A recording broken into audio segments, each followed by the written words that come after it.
Eu recebo agora aqui no estúdio a juíza Maria Luísa Rangel, coordenadora do Centro de Reconhecimento de Paternidade do TJMG. Tudo bem, doutora? Tudo ótimo. Prazer ter a senhora aqui. Prazer é sempre meu. Doutora, eu queria que a senhora começasse explicando para a gente o objetivo do CRP. Olha, se eu tivesse que definir em uma frase o objetivo do CRP, eu diria que é reconstruir histórias, né?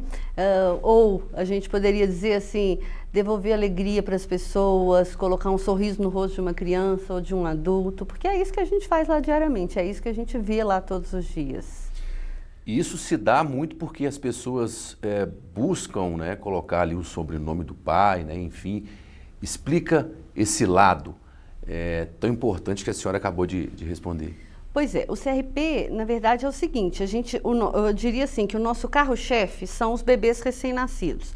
Todas as crianças que nascem em Belo Horizonte e que são levadas a registro, em qualquer dos cartórios de registro civil, que não tem uma paternidade declarada, automaticamente a mãe já preenche no cartório um formulário onde ela diz quem é o suposto pai, né, e fornece algum dado de qualificação, se ela tiver, ou que ela não sabe quem é, ou que ela não quer informar quem é. Naquele momento, o cartório entrega a certidão para a mãe só com o nome da mãe e gera um procedimento que cai lá no CRP. Então, o bebê tem 1 dia, 2 dias, isso já está lá conosco. Com aquele procedimento aberto, o CRP, então, se o pai tiver sido indicado, já marca uma audiência próxima, eu diria que com 30 dias, chama pai, suposto pai, né, e mãe, para uma conversa e tenta ali já convencer esse suposto pai a fazer um DNA ou reconhecimento espontâneo. E isso normalmente a gente consegue, porque eles sabem, e a gente deixa isso muito claro, que se ele não resolver isso daquela forma, que ele não precisa de pagar um advogado, está tudo ali, né, de forma consensual, conversada, ele vai ter que resolver isso num processo, que é muito pior para ele, né? Enfim, com outras consequências.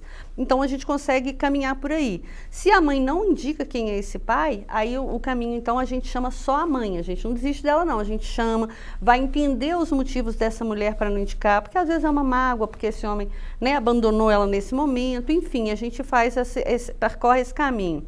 E além dos bebês recém-nascidos, o CRP é aberto para qualquer criança já maior, adulto, enfim, qualquer fase que a pessoa que tem essa lacuna no registro dela, né? E aqui vale lembrar que tanto vale para o pai quanto vale para a mãe, porque tem muitos adultos que não têm o nome da mãe na certidão de nascimento. E essas pessoas, então, buscam o CRP, ou já com o suposto pai, né, para fazer reconhecimento espontâneo, ou fazer DNA, ou para indicar essa pessoa para a gente chamar da mesma forma, né? E, assim, o que é bacana é que, além de um atendimento totalmente humanizado, acolhedor, né, e despido de qualquer tipo de preconceito, tem mulheres que às vezes fazem 5 exames de DNA lá, porque ela é solteira, teve várias relações e ela não sabe quem é o pai. Para nós, isso não faz nenhuma diferença, o que a gente quer é identificar a paternidade para aquela criança, né? E tudo gratuito. Porque isso é que é importante, né? A importância está exatamente aí. Essa pessoa que está buscando esse reconhecimento, porque isso faz parte da vida dela, né? Exatamente. Eu até costumo dizer o seguinte, a gente tem desfechos felizes e desfechos tristes lá. Né, o DNA negativo é sempre muito triste de dar o resultado, principalmente quando o pai já tem a expectativa positiva, né? Quando não há um vínculo, nenhum tipo de vínculo entre o pai e a mãe, e ele ainda não começou a conviver com a criança, os homens até gostam do resultado negativo, infelizmente eles comemoram. Mas quando já há um vínculo e faz o DNA só para confirmar e ele é negativo, são histórias tristes. Também é triste quando o resultado é positivo e o homem, por algum, sei lá, por falta de amor mesmo, né, eu posso definir assim, diz, olha, eu vou fazer o que é minha obrigação, mas eu não quero convivência, né? Então a gente tem alguns desfechos tristes, mas a gente também, quer dizer, esses são a minoria, né? Mas além disso, mesmo nessas situações, a gente tem, por exemplo, conhecimento de histórias que às vezes, por exemplo, o pai naquele momento não quis essa proximidade, mas a família paterna abraçou aquela criança, por exemplo. Então, essa criança, embora neste momento ela tenha sido rejeitada pelo pai, ela ganha uma avó, ela ganha tios, ela ganha primos que o acolhem. E que são ela, muitas vezes, para ela depois se aproximar desse pai. E tudo isso é importante para o crescimento dessa criança, desse adolescente, né? Eu diria que isso é assim, né? É bem transparente, mas assim, mesmo para nós adultos, né? Você imagina, se você só tem o nome da sua mãe, você é como se você não tivesse conhecimento da outra metade da sua história, sabe? Você conhece a sua história só pela metade. Sim. Cadê o resto da minha história de vida, assim? E é isso, de onde eu vim, né, do resto? isso que as pessoas buscam. E é isso que as pessoas Daí buscam. essa importância, né, para até explicar a sua primeira resposta, né, doutora? É isso, assim, eles... o que a gente vê lá, e assim, é muito bonito porque tem... Cada situação é muito comemorada. Esses dias a gente fez uma audiência que tinha um senhor, o filho dele faleceu e deixou esse neto.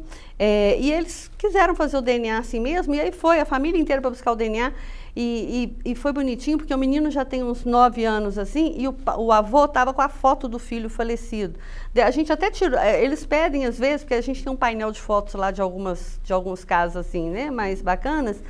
E aí o avô tirou uma foto assim, ele, o neto e o menino assim, o menino era a cara do pai. Nós até falamos, não precisava nem de DNA, então assim, tudo é muito comemorado, tudo é muito vibrado, sabe, assim, e aí você vê como é que faz diferença. Imagino, a senhora falou agora há pouco, né, quando aquela pessoa que está criando aquela criança achando que realmente é o pai, mas de repente descobre que não.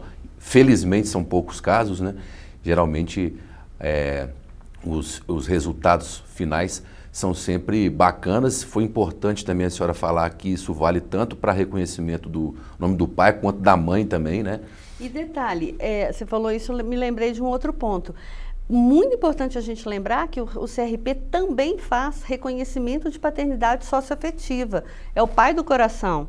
Então, eu não tenho um pai, mas o marido da minha mãe ou o companheiro da minha mãe foi quem me criou. Foi a pessoa que esteve o tempo inteiro comigo, na minha infância e tal. E agora, na minha fase adulta, eu quero colocar ele como meu pai. Além, não faz nenhuma distinção hoje. Que legal isso. Então, esse pai vai lá, os dois juntos, nos mutirões que a gente faz, sempre tem muitos reconhecimentos de paternidade socioafetiva. E eu falo que nenhuma supera esse, porque esse é voluntário, é de coração, né? Não importa o sangue, ninguém vai virar a cara para ninguém, não.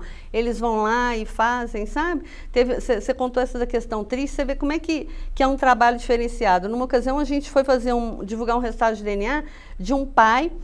Ele criou a menina, ele estava sentado no chão do CRP o tempo inteiro brincando com aquela criança pequenininha, a menina devia ter uns 3 anos. O que ele conta é que a mãe sumiu, nasceu e entregou para ele. E aí, só que ele nunca tinha colocado o nome, estava só com a certidão no nome da mãe, foi lá para regularizar isso, e ele ainda fala assim, porque os vizinhos ficam me gozando, falando que eu não sou pai dela, e não sei o quê. E ninguém, porque quem dá o resultado de DNA negativo é uma estagiária da psicologia, porque os estagiários fazem as audiências, eu só acompanho.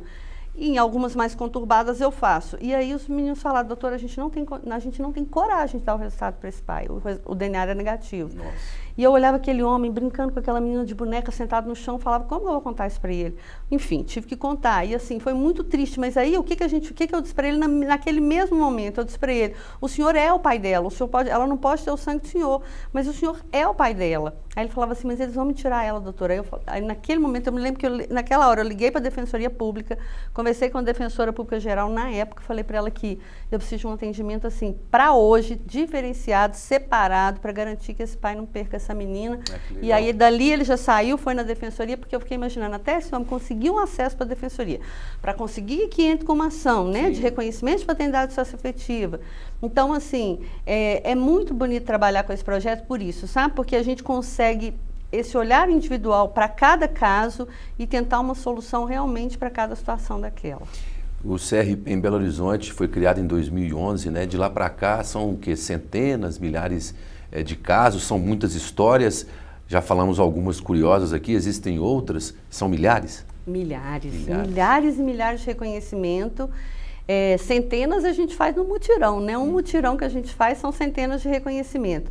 São milhares, às vezes perguntam muito assim, tem muito DNA negativo? A gente tem uma estatística de que para cada 10 DNAs que a gente faça, 3,5, assim, quase 4 são negativos, é alto.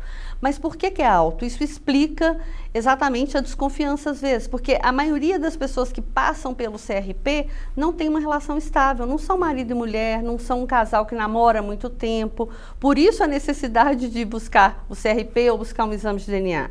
Né? E é por isso, às vezes, que tem realmente esse volume de DNA, porque são, às vezes, relações avulsas, né? Ou, enfim, sem um compromisso. Então, isso acontece mesmo. Mesmo em histórias de vida maiores, a gente tem isso lá. O CRP, A gente tem repetidas vezes acontecido quando a gente faz reconstrução, exame por reconstrução, né, que o pai já faleceu e aí a gente faz o DNA através dos avós, né, que concordam. Então tem uma criança pequena, 2 avós, aí a gente faz, o avô e a avó. Algumas vezes já aconteceu isso, do DNA voltar negativo e a mãe muito indignada, que é isso, né, isso está errado. E quando tem uma indignação assim muito consistente, eu procuro conversar e entender o que está acontecendo, porque erro não tem. E aí essa mulher vai e fala alguma coisa e tal, e aí esse caminho eu já trilhei algumas vezes, já sei o que é. Então, normalmente chamo a avó para conversar, e algumas vezes isso já aconteceu, da avó admitir que o marido dela, né, o suposto avô, é que não era pai do filho dela. Foi por fora. Foi um filho, né, que, enfim, ela teve alguma relação avulsa e o menino não era filho do marido, e o marido nem sabe. E aí a gente fica, e aí, como é que eu faço? Eu revelo esse segredo, deixo essa criança sem um pai, o que eu faço? Porque, afinal de contas, o exame está errado porque tem um erro na coleta do material, né? Vamos dizer assim. E aí, nesses casos, o que a gente faz o que a gente está ali para fazer? Resolver a situação daquela criança, né? Achar o pai para essa criança. Então, a gente autoriza fazer um segundo DNA e nesse segundo DNA a gente não usa o material genético do avô, a gente usa só o da avó. E aí o DNA vem positivo e a nossa missão está cumprida.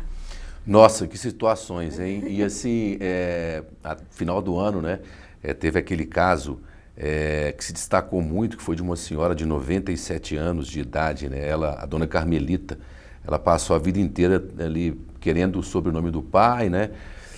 E foi conseguir isso aos 97 anos de idade. A gente pode até mostrar aí uma ceninha da dona Carmelita, olha só ela ali, bonitinha, né? Passou a se chamar Carmelita de Santos Antônio Alves Chaves, não é isso? Carmelita de Santo Antônio Alves Chaves. O Alves veio do pai. Eu gostaria que a senhora faça um pouco deste caso. Impressionou a todos, foi uma alegria, como é que foi? Muito, e a dona Carmelita é tão lúcida que na hora da mudança do sobrenome, né, eu estava na audiência com ela conversando, e aí eu disse para ela assim, como é que a senhora quer formar o sobrenome da senhora? O Alves, né, do seu pai, vai entrar no final? Aí ela respondeu, não, né, tem que entrar antes do Chaves, porque antes de casar eu fui filha dele, então o Alves, assim, sabe, a lucidez dela era assim, impressionante. Alves Chaves. E muito bacana, quer dizer, a gente faz muito reconhecimento de paternidade de adulto, mas assim, se você entrar no CRP, a cena clássica é ver mães com bebês no colo. De vez em quando você chega lá, já teve vezes que eu cheguei lá, tinha um senhor idoso sentado e um homem da nossa idade assim do lado dele, e eu pensava assim, uai, esse perfil não é, mas era um idoso reconhecendo um filho também já caminhando para isso. Então, mas esse não é o nosso perfil. Agora, 97 anos supera absolutamente qualquer coisa que a gente já tenha pensado, né?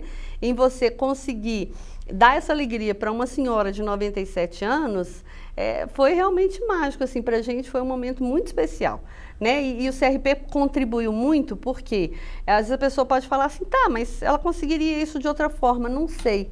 Tanto é que a irmã dela, né, a irmã gêmea dela, acabou falecendo no curso nesse caminho, antes de nos procurar, né, na verdade. Mas se ela tivesse talvez que entrar com um processo judicial, né, através de uma vara, né, de família, com uma ação de investigação de paternidade, eu não sei se ela teria tempo, né, em vida para ter essa alegria. Poderia demorar, né?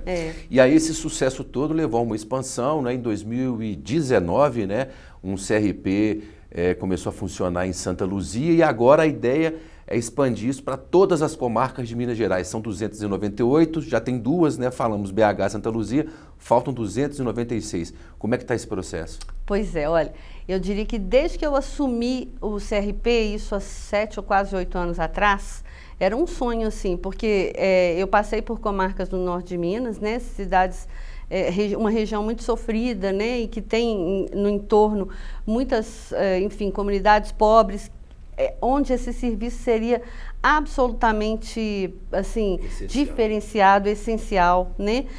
Comarcas, às vezes, que não tem um juiz ou que não tem um defensor público para ajuizar uma ação, que não tem a possibilidade de fazer um exame de DNA lá, que para fazer um DNA você tem que mandar para cá, para fazer, para voltar, tudo é muito demorado, enquanto isso, essa criança está sem receber alimento, sem receber nada, enfim. Então, assim, eu sempre falava, gente, isso não pode ficar restrito à capital, é um projeto bacana demais para ficar aqui, ele tem que sair. Mas, enfim, tudo tem o seu tempo. E nesse tempo, né, conversando sempre nas administrações, acho que, enfim, aconteceu de ser autorizada a expansão, ela se iniciou então em 2019 lá com Santa Luzia, né, a Edna, que é a juíza que está à frente do projeto, conduz o projeto lá também de uma forma muito bacana. A comunidade de Santa Luzia certamente sentiu esse reflexo, né, porque acabam as ações de investigação de paternidade praticamente. E aí, só que a ideia era, a partir de Santa Luzia, fazer um projeto modelo fora do ambiente CRP, que é o meu, porque eu tenho uma estrutura um pouquinho maior lá, e os outros trabalhariam só com a estrutura do Sejusc, né, que é uma estrutura um pouco menor. Então, a ideia era essa, vamos ver como é que a gente consegue esse atendimento dentro do Sejusc para ver se a gente consegue ir replicando. Mas aí veio a pandemia e isso teve que parar. E agora a desembargadora Ana Paula, então, assumindo, retomou esse projeto com força, né, publicou o ato normativo da expansão e agora a expansão vai sair.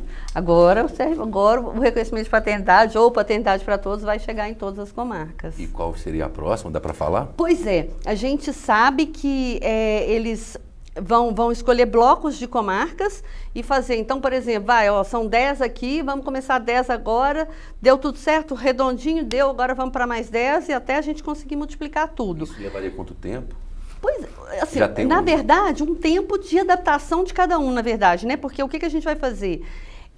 O treinamento é um treinamento tanto de quem vai trabalhar com o projeto aqui, servidor ou, né, o estagiário ou o que for da estrutura do Sejusc e do colega magistrado também, porque não adianta também o juiz que vai atuar no projeto não atuar com esse mesmo olhar. O olhar tem que ser um olhar de amor pelo projeto, não pode ser um olhar como um processo frio ou como uma coisa, porque senão o projeto não funciona.